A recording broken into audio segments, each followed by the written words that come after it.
The Butcher of Palos is a piece of folklore centering on Herman Butcher and his alleged reign of terror in Palos Park, Illinois. This is a local legend involving cannibalism and the violation of community trust. The specific horror in the Palos Park legend is amplified by the claim that the community was unwittingly made complicit through the consumption of human flesh.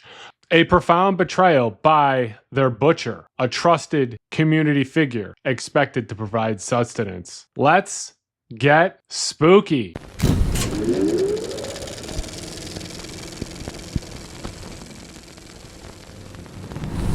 Hey, spooky people, it's your best friend Kenny here, and we have another spooky, disturbing story for you today.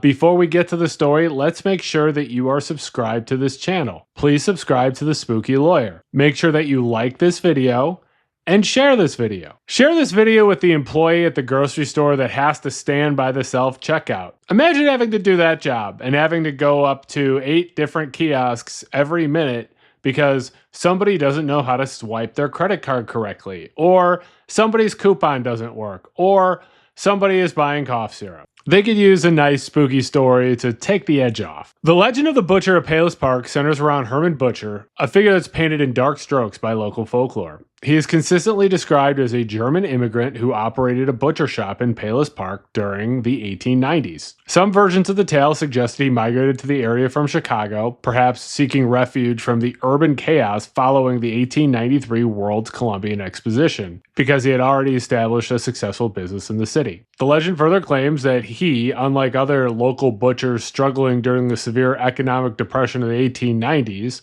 managed to thrive due to his connections with Chicago meat suppliers. He was described as a jerk, possessing an explosive temper and a bullying demeanor, particularly directed towards those that were his students. Their loud arguments were well known throughout the small community. The origin of his story begins on a tragic, albeit accidental, event: the death of Herman Butcher's apprentice. While variations exist, the core story involves the apprentice falling down the steep basement stairs while handling a large, heavy shipment of beef that Butcher had instructed him to carry down alone. The fall results in a broken neck and immediate death. Butcher's reaction, according to the legend, is one of panic, fearing he would be blamed for the death due to his known ill treatment of the apprentice and their public arguments, and concerned about the impact on his business, of course. You gotta watch your business. He makes the decision to conceal the incident by hiding the apprentice's body in the basement meat locker. And he pretends he doesn't know what happened when the apprentice's family asks about his whereabouts. Faced with dwindling meat supplies during the Depression and mounting pressure from customers, combined with the alleged problem of disposing of the hidden body, Butcher allegedly commits his first act of cannibalism. Some versions claim that about a week after the death, he retrieves the body, carves off a portion, roasts it at home,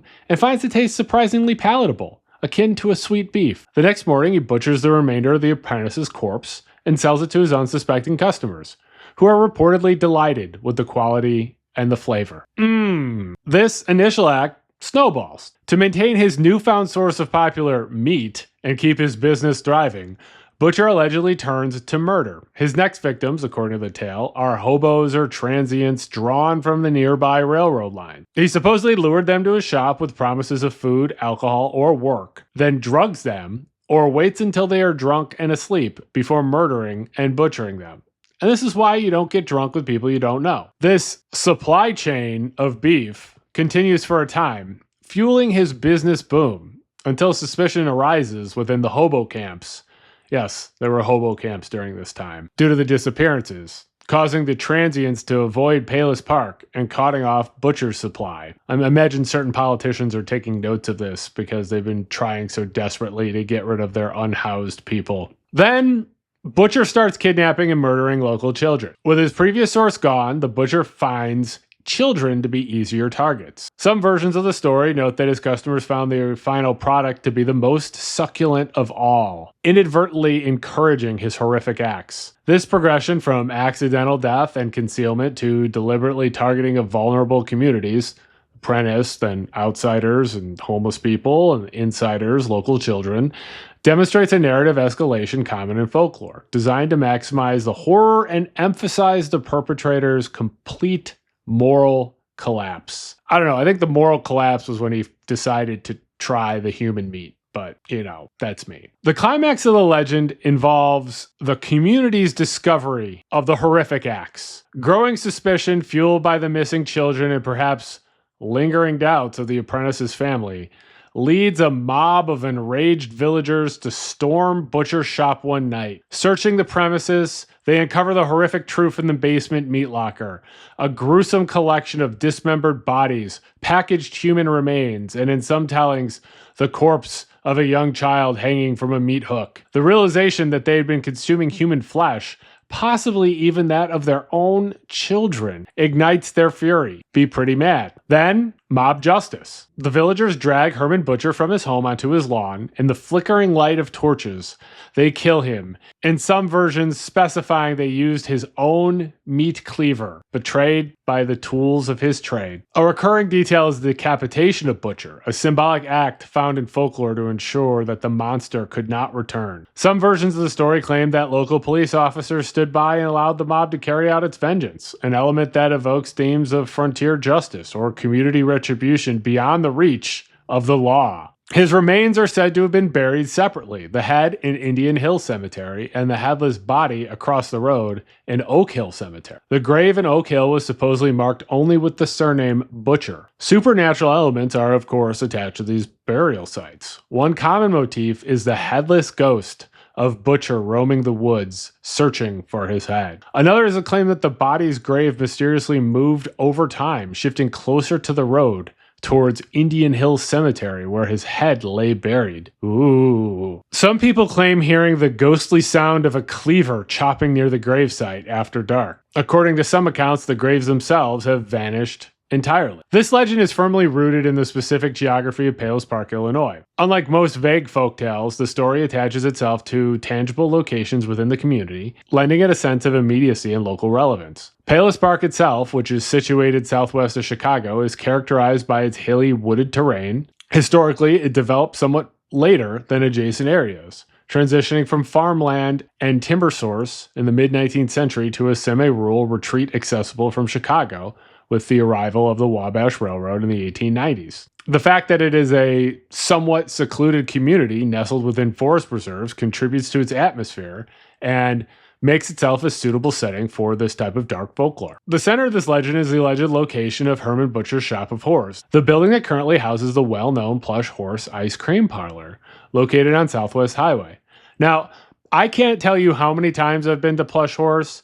It has great ice cream. Fantastic ice cream. Never had any meat ice cream there, but growing up, going to Plush Horse was always a treat. I never heard this story. There is some support that this is the butcher shop from the story. The building's construction date of 1893 coincides with the post-Columbian Exposition area referenced in the legend, and there have been rumors that the building had once served as a butcher shop. Others have claimed that the building was initially constructed as a private residence in 1893. According to one account, the wife of the owner built a general store addition while her husband was away during the Spanish-American War, with a butcher shop being added even later, its history trailing off before the Plush Horse opened in the 1930s. The owners of the Plush Horse have reportedly denied the legend and any knowledge of the building being haunted or having served as a butcher shop.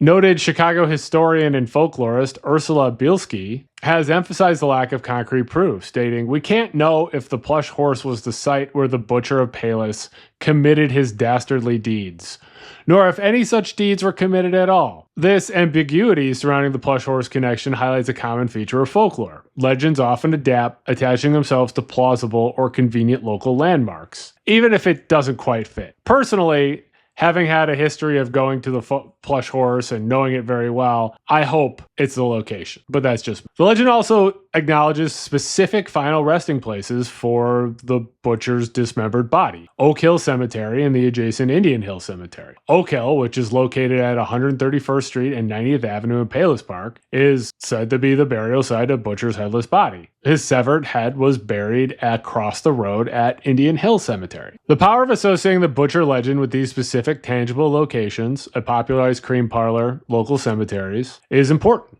It transformed an abstract tale of historical horror into something seemingly embedded in the everyday environment of Palos Park residents. These landmarks serve as physical anchors, making the legend feel more immediate, accessible, and potentially real to those familiar with the area. If you grew up in the southwest suburbs of Chicago, you know these places. Despite the vivid details and specific locations associated with the Herman Butcher legend, an examination of the facts reveal a lack of historically verifiable evidence supporting its core claims. There have been extensive searches of historical records, contemporary newspaper archives, and official documents, and they have failed to uncover any mention of a butcher named Herman Butcher, or any butcher committing serial murders and acts of cannibalism in Palos Park during the 1890s, nor any record of subsequent mob justice and the unusual burial described in the tale. And it's important to know that this wasn't that long ago. This was the 1890s, so there was newspapers in the area that would have reported such a shocking crime. Regardless of its truth,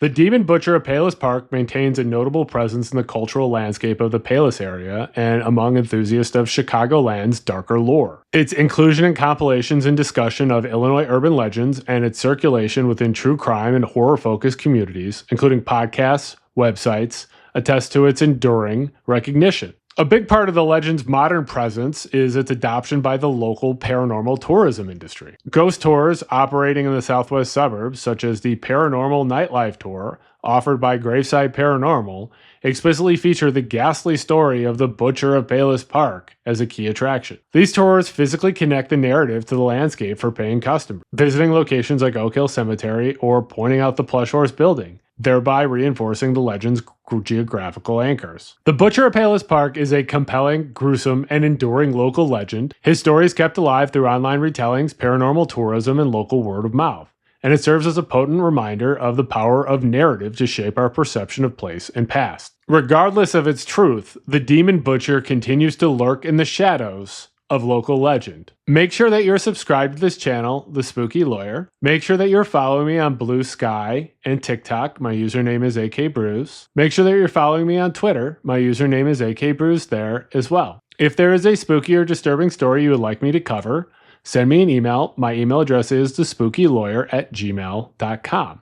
If you'd like to support the channel, there is a super thanks button in the YouTube toolbar.